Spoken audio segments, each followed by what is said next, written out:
নমস্কার বন্ধুরা, আমার চ্যানেলে সবাইকে স্বাগত।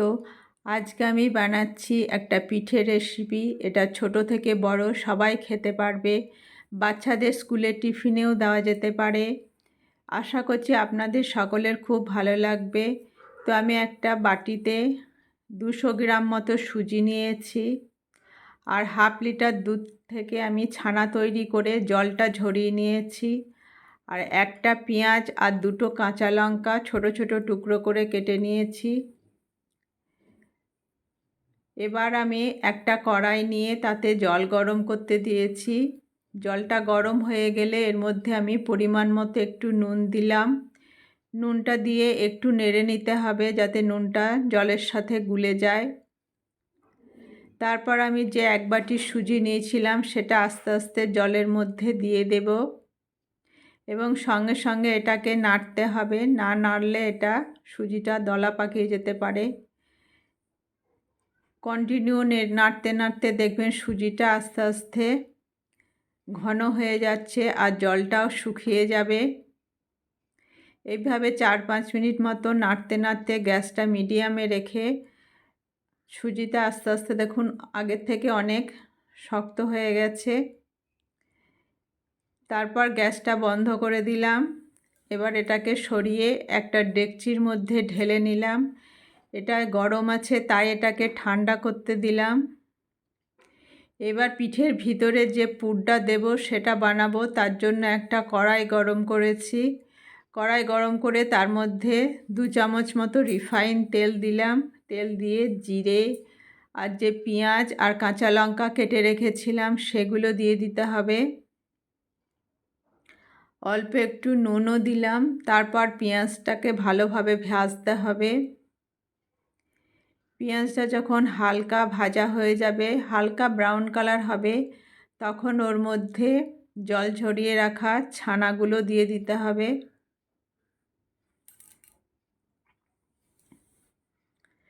ছানাটাও পেঁয়াজের সাথে ভালো করে মিশিয়ে নিয়ে 3-4 মিনিট মতো একটু ভালো করে ভাজতে হবে। গ্যাসটা মিডিয়ামে রাখতে হবে।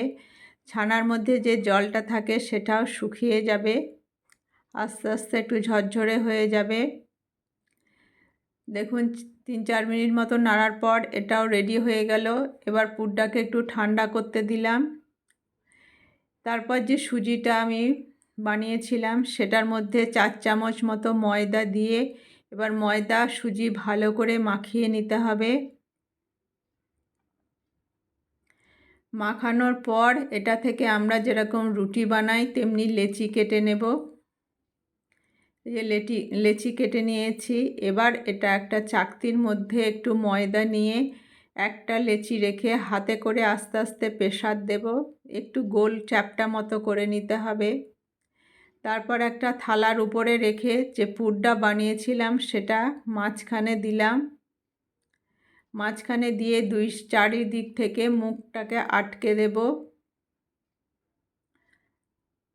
আমার বাঁ হাতে মোবাইল আছে, ওই জন্য আটকানোটা দেখাতে পারলাম না। যাই হোক, এইভাবে আমি আটকে নিলাম।